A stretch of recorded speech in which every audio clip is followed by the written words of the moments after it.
kubasuhuza tunabaye ikaze mwe mwese mudukurikira uyu ni umwanya makuru mu Kinyarwanda bagezweho mu gihugu ndetse no hirya no hino ku isi. Turi tariki ya 2 ukwezi Mutarama mwaka wa 2025. Njye nitwa Dani Hambo, tugiye kubana muri aya makuru babwira yuko ku bakunzi ba siporo n'ubundi Rukuji aza kugira ngo abagezeho ibigezweho muri siporo muri rusange. Reka tuze twanzikana ingingo z'ingenzi.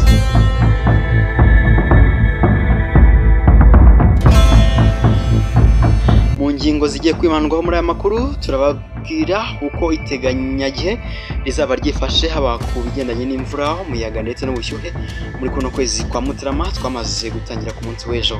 Nanone kandi turaza kubabwira ko muri Nyagatare ndetse na Kayonza hari abantu bagera kuri 4 bose barariye ubunani muri kasho bitewe nuko bafatanywe kanyanga litiro 1250 zose. Hanze y'u Rwanda turaza kubabwira ko u Rwanda rwifurije ababuza babo mu gitero cyabereye muri Amerika abantu 15 bose bakahitanwa n'icyo gitero cy'umuntu wabahuyemo imodoka bishakana. None kandi turaza kubabwira ko n'ubundi muri Amerika hari imodoka yaturitse izwi mu bwoko bwa Cybertruck hafi neza ya hoteli ya perezida watowe wa Amerika Donald Trump ni cya mugenzi we w'umuherwe Elon Musk. Reka tuze turambura aya makuru mujye kure.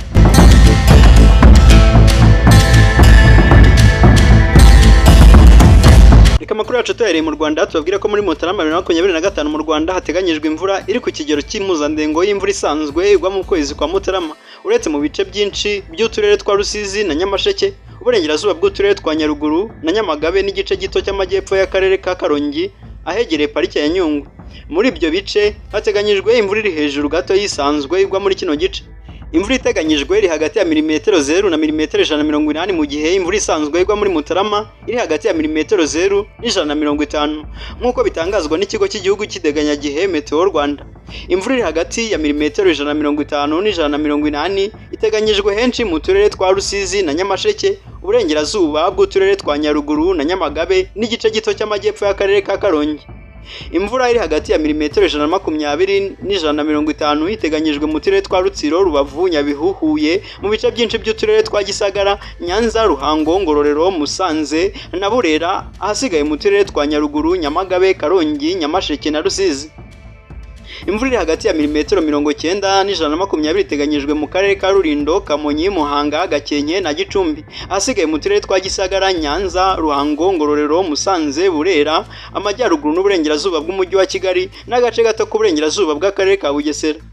Imvura iri hagati ya mm60 na 90 iteganyijwe mu bice bisigaye by'uturere twa Bugesera, Kamonyi na Gicumbi, igice gisigaye cy'umujyi wa Kigali no mu burengerazuba bw'uturere twa Ngoma, Rwamagana, Gatsibo na Nyagatare, igice gisigaye cy'uturere twa Ngoma na Rwamagana, aheci mu turere twa Kirehe na Kayonza, ibice byo hagati by'akarere ka Gatsibo n'igice gito cy'uburengerazuba n'amajyepfo. Imvura iri hagati ya mm60 na 90 iteganyijwe mu bice bisigaye by'uturere twa Bugesera, Kamonyi na Gicumbi, igice gisigaye cy'umujyi wa Kigali no mu burengerazuba bw'uturere twa Ngoma, Rwamagana, Gatsibo na Nyagatare, igice gisigaye cy'uturere twa Ngoma na Rwamagana, ahenshi mu turere twa Kirehe na Kayonza, ibice byo hagati by'akarere ka Gatsibo n'igice gito cy'uburengerazuba n'amajyepfo by'akarere ka Nyagatare. Hateganyijwe imvura iri hagati ya mm30 na 60. Ahasigaye mu ntara y'Iburasirazuba hateganyijwe imvura iri hagati ya mm0 na 30. Ubushyuhe bwo hejuru buteganyijwe ku manywa buzaba buri hagati ya °C 18 na 30, naho ubwo hasi buteganyijwe nijoro bukazaba buri hagati ya °C 8 na 16. Muri rusange ubushyuhe buteganyijwe muri iki kigero cy'ubushyuhe busanzwe mu kwezi kwa Mutarama. Umuvuduko w'umuyaga uteganyijwe uri hagati ya metero 4 na metero 10 ku isegonda, ariko ahenshi mu gihugu hateganyijwe umuyaga ufite umuvuduko uri hagati ya metero 6 na metero 8. Reka kandi tubabwire ko abantu 4 mu turere twa Nyagatare na Kayonza barariye ubunani muri kasho za polisi nyuma yo gufatanwa inzoga itemewe ya kanyanga litiro 1250. Umuvugizi wa polisi mu ntara y'Iburasirazuba SP Hamuduni Twizeyimana avuga ko muri rusange umutekano wari wifashe neza umunsi ubanziriza ubunani ndetse n'umunsi w'ubunani nyirizina ya tariki ya 1 Mutarama 2025, uretse ibyaha byoroheje byakomotse ku businzi. Avuga ko habayeho gukubitana no gukomeretsanya biturutse ku businzi bwakozwe inshuro 7, Ikirehe 1, Nyagatare inshuro 2, Bugesera 2, Gatsibo 1 na Rwamagana 1. Ku bunani kandi polisi yabashije gufata abantu bane batwaye ibiyobyabwenge by'inzoga itemewe ya kanyanga mu turere twa Nyagatare na Kayonza, bafatanywa litiro 1250.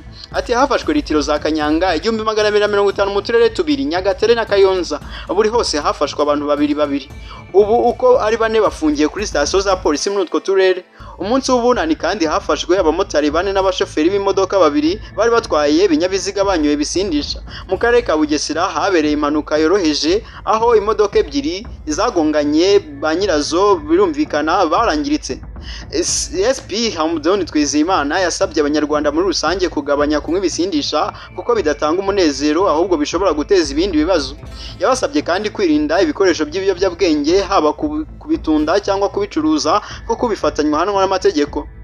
Ikindi yasabye abaturage kwirinda kwihanira mu gihe habayeho kutumvikana, bakayigeraho ubuyobozi bakabafasha, ariko by'umwihariko bagatanga amakuru ku gihe ku hantu hagaragaye amakimbirane cyangwa kutumvikana ku kintu runaka.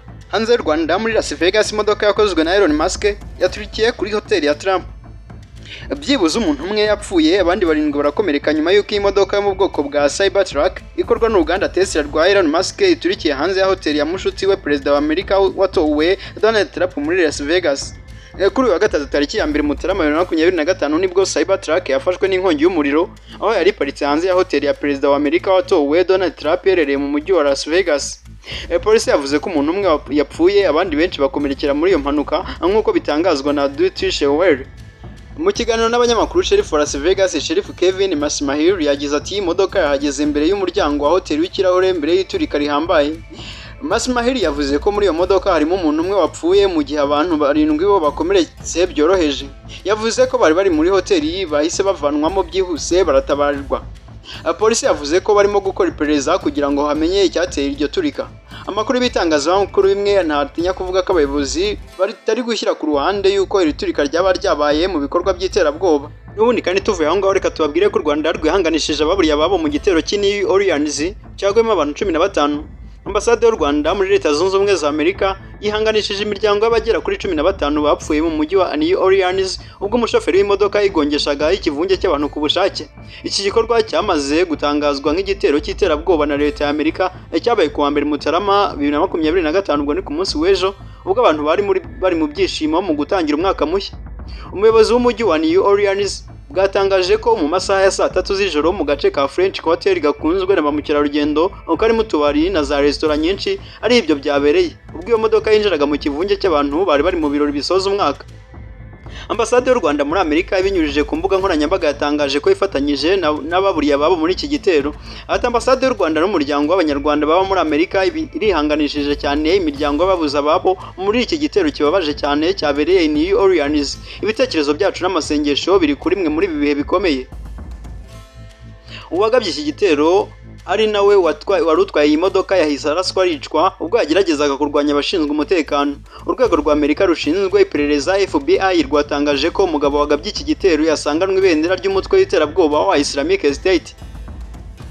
Reka amakuru asanzwe tuyasubikira ngaha maze dufata akaruhuko gatoya tuze dukomeza n'amakuru ya siporo. Rukujiye harahari ngaba babwira byinshi mu isi ya siporo. Mbahaye ikaze mujye kure.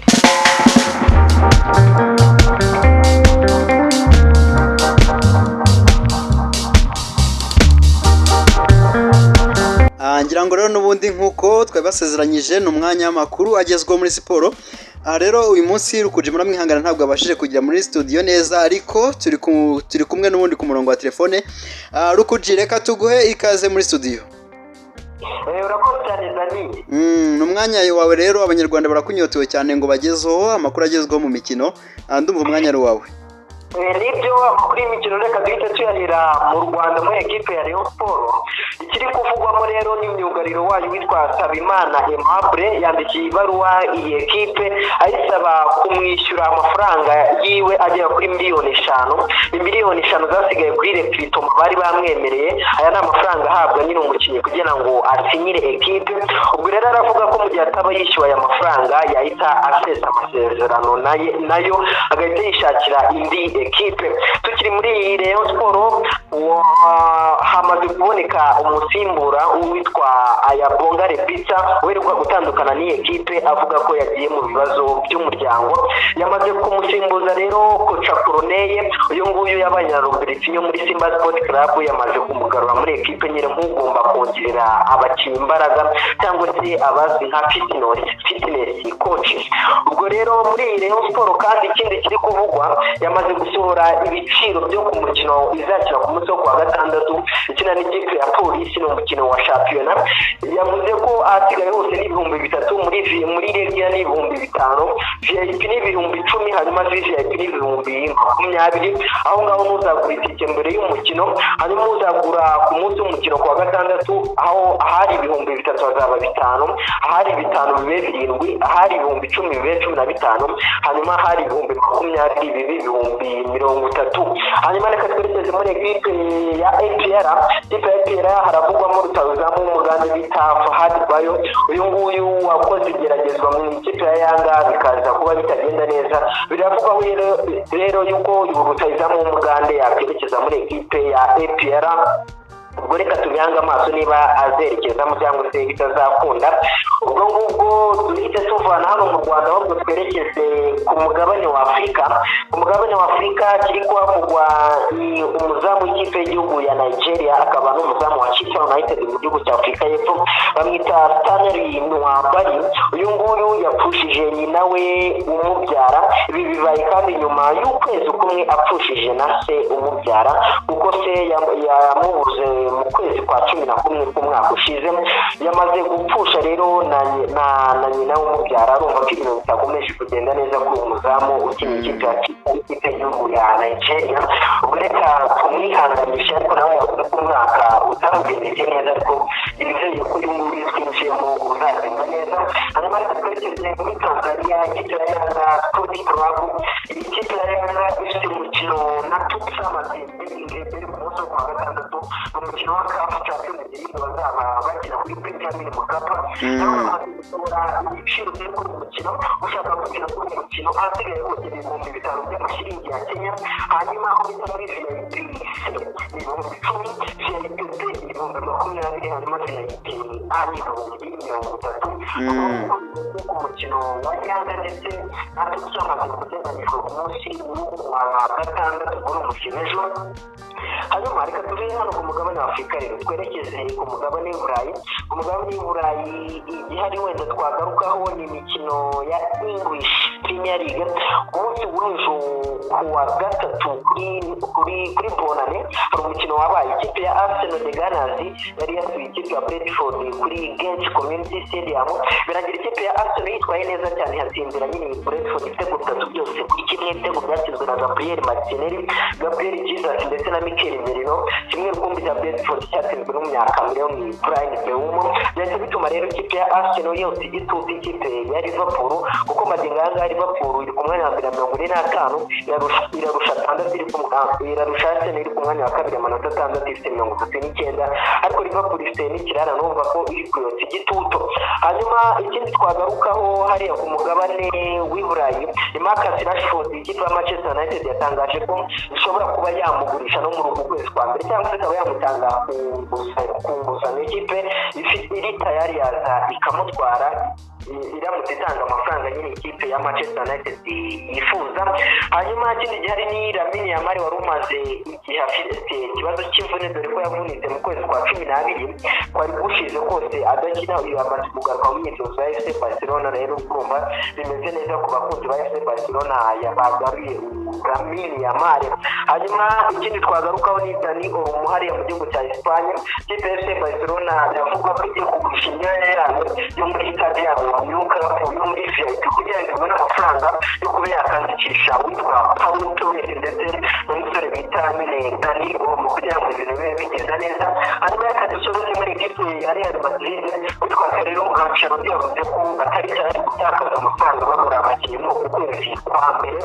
Rero kandi bamaze kugarura mu myitozo witwa David Alaba amaze igihe afite ikibazo cy'imvune. David Alaba rero nawe yamaze kugaruka neza cyane mu myitozo y'ikipe ya Real Madrid. Abafana ba Real Madrid babyishimiye kuko mu minsi imbere leta azapfa neza mu kibuga nyuma y'uko Real Madrid ifite ibibazo muri ba myugariro bayo. Ubwo ni ikintu cyiza cyo kwishimira ku ruhande rwa Real Madrid. Yari hamwe mu makuru yaragezweho mu mikino. Rukuji reka tugushimire cyane wenda turumva hari hatangiye n'undi kuzaho umuyaga abanyarwanda reka tuba tubahaye aya ngaya ariko tunafata mu mugongo umukinnyi yapfushije ababyeyi bose urumva ko uyu mwaka w'ibihumbi 2025 awutangiye nabi. Uyu mudamu Stanley yambaye ukinira Chelsea United yo mu gihugu cya Afurika y'Epfo agakina n'ikipe y'igihugu nyine ya Nigeria Super Eagles yatakaje umubyeyi mu kwezi ushize mu kwezi kwa 10 mu mwaka ushize nako rero yanapfushije undi ni n'umubyara wewe yitabye Imana mu ijoro ryo kwa gatatu rwose ishyira kuri boda ndumva ntabwo bigenze neza umuntu ababyeyi yabifuriza iruhuko ridashira. Rukuji reka nkushimire cyane ngira ngo muri aya masaha n'ubundi wagiye gukurikirana umupira. Ubu hari gukina izihe kano kanya tuvugana? Muri aka kanya hari match yo kuba ikipe bita International de Milano ya n'ikipe Atalanta mu kuba Italiana bari gukina muri stade bita Al Ahly Park mu gihugu cya Saudi Arabia mu mujyi Italiana. Okay. Ya, urakoze cyane reka tugushimire ngira ngo no kudusoje amakuru y'uyu munsi. Ubwo abanyarwanda tuzabane nabo ku munsi w'ejo urakoze cyane Rukuji. Yego nawe urakoze cyane. Yego.